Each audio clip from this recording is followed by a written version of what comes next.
Well, hello there, my young readers, and welcome back to the channel. And if you're new, welcome. I'm so glad you could make it.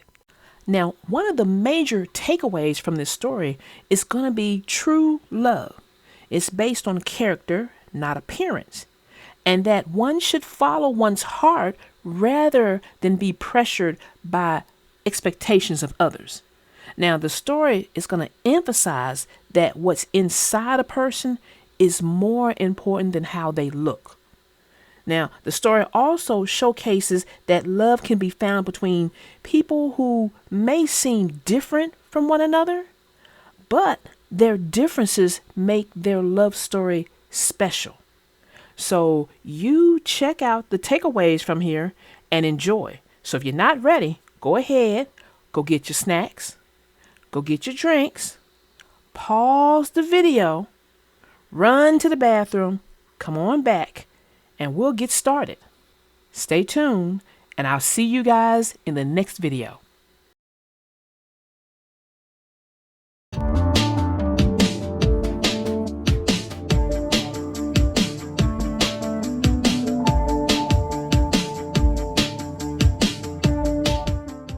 The name of this story is called Miss Spider's Wedding by David Kirk. Good morning, miss. A lovely day. Miss Spider spun around to see Ike hanging by his knees 3 inches from the ground. My good friend Holley, Ike went on, is someone you should know. But he's too timid to come down or even say hello. They heard a snap, then a crash, and gasped as Holley tumbled. He flopped down at Miss Spider's feet, embarrassed, stunned, and rumpled. Miss Spider knelt to help him up. He blushed, too shy to speak. She bid demurely, "Won't you come to tea one day this week?" The color drained from Holley's face. He looked as though he'd swoon. His acorn hat slipped from his head. He gulped. "This afternoon?" And when she heard his little voice, it seemed to her somehow that she had known him always, though they had never met till now. "Please pay attention when I speak. Stop daydreaming," barked May. Miss Spider's thoughts were still upon the man she'd met that day. May nagged. "You should get on with life. I thought by now you'd be a wife." "But Miss Spider tried to say. "You mustn't interrupt," sniffed May. May jabbered on and on and on. Miss Spider, with her patience gone, surveyed the clock and tapped the floor. But when a face peeked around the door, she whispered, "I apologize, but May, I just now realized a gentleman who asked to call is waiting for me in the hall."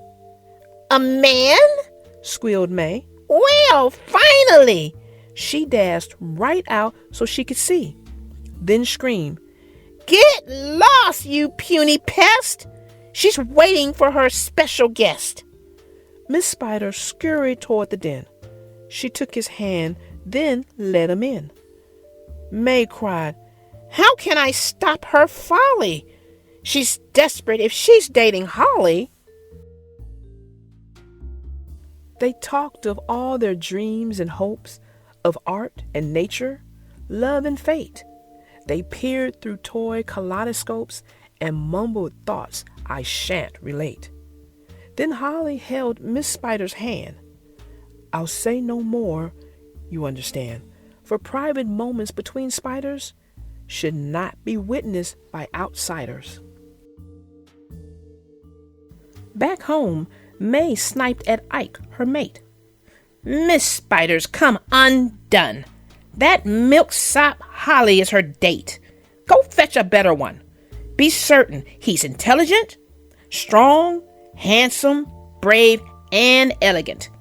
Just find an 8-legged Mr. Right and bring him back here by tonight."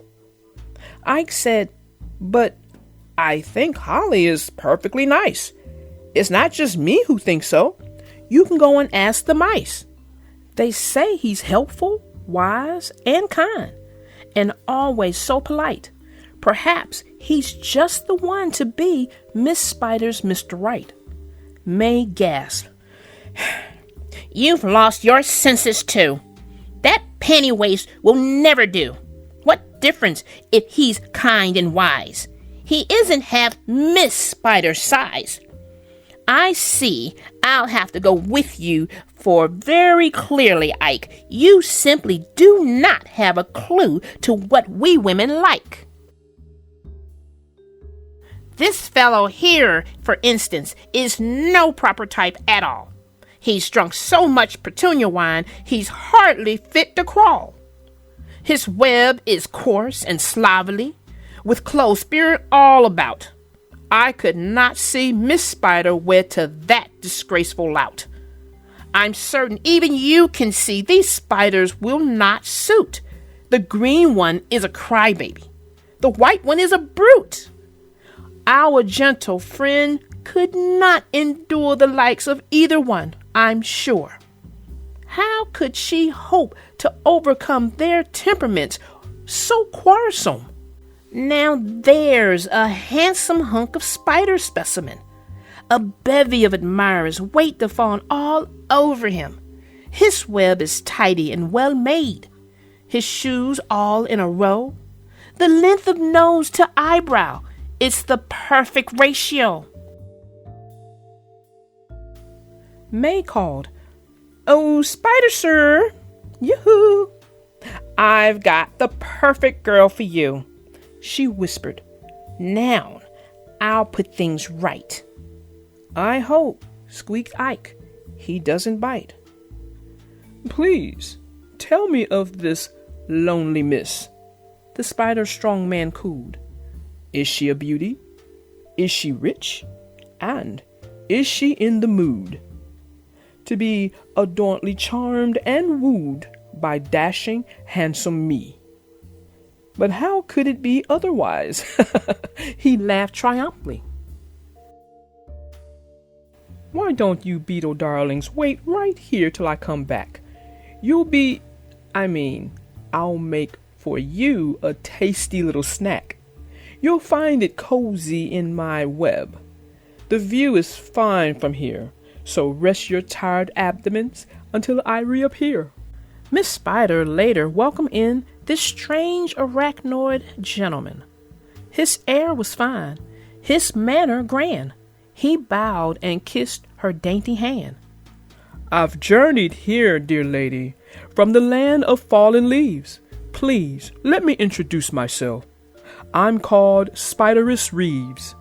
Fair princess, to that distant place flowed stories of your charm and grace, but none of them, I must confess, compared me for your loveliness." He peered around the drawing room at all the finery. He coveted the furnishings, the carpets, and settee. All this, he thought, would soon be mine if she and I were wed. He mused, her house will suit me well. But here's what he said. "My darling, I can plainly see that you are everything to me. I long to know the soul within your lovely exoskeleton. Is it merely chance? No, it is fate, that soon we shall cohabitate. 'Twas set down by a will divine that I am yours and you are mine. My angel, let us not delay." The sly spideress pled, "Tomorrow is the perfect day for you and I to wed." "Kind sir, you move too fast for me," Miss Spider cried protestingly. "My love already has been spun and promised to another one." "You cannot mean," Spideress howled, "that you're rejecting me? Tell me this loathsome rival's name. I'll squash him like a flea." His hot breath sprayed Miss Spider's face with all the force he had. He screamed, "You will reveal his name." She said, "I won't, you cad." He turned his back and brayed, "I must go find and grind him into dust. So, foolish woman, be forewarned. Spiderous Reeves shall not be scorned." At that moment, in the hall, poor Holley, staring at the wall, could dwell on one and just one thought. Does she love me? Does she not? He could not sleep, although he tried.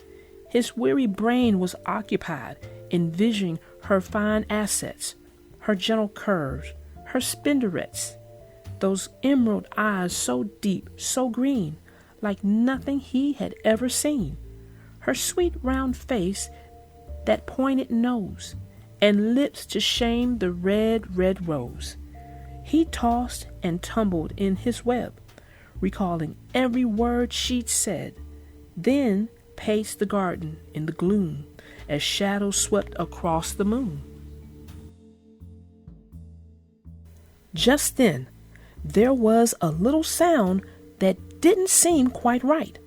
He cocked his head and heard two voices whimpering in fright. He rushed to find poor Ike and May and ripped their sticky bonds away, but turned when someone in mid-air roared, "Speck! What are you doing here?" "I'm merely snipping a few strands, kind sir, because you see, you've caught this beetle couple in your web mistakenly." "It's only luck that brings me here, down from my web above.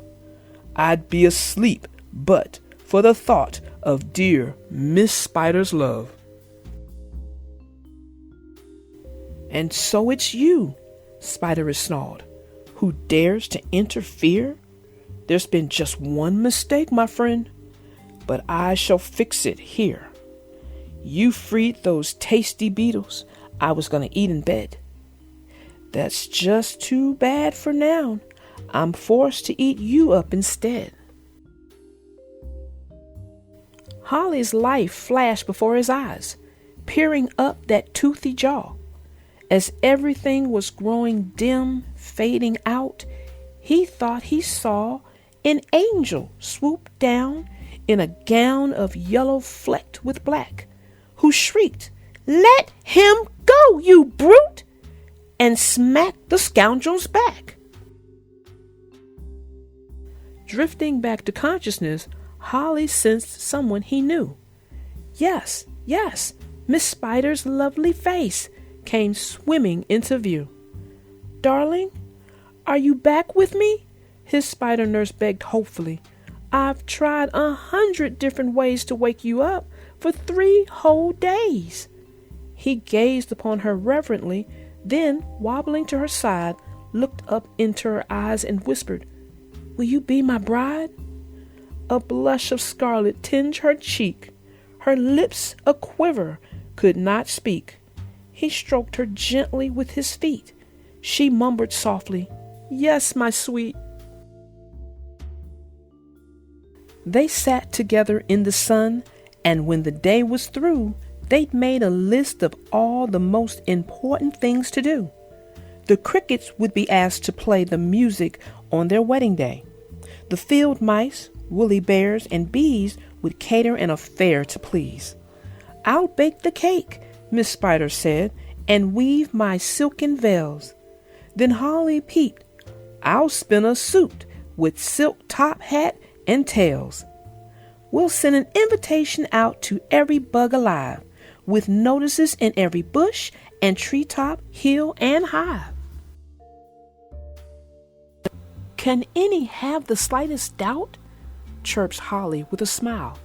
"The fairest creature in the world is walking down the aisle to be my own beloved bride, my joy and comfort, hope and pride. I feel my life has just begun. Now she and I will be as one." "Oh, see how handsome Holley looks," Miss Spider sings with glee. Of all the spiders in the world, he chose to be with me. We found the place where love abides and share the warmth that it provides for all those who have found the way to savor life's most sweet bouquet. The butterflies swirl high above to view this scene of spider love and promise of eternal bliss as Holley and Miss Spider kiss. The banquet tables loaded high with treats like crispy aphid pie, grilled dandelions and bug-eyed peas, sweet pickled grapes and mouse milk cheese. The bride and groom at last, withdrawn from all the chaos on the lawn, poise low upon a willow tree and hold each other tenderly. We see their forms in silhouette. Their shapes are clear to us, and yet, how can we fully recognize the beauty seen through true love's eyes?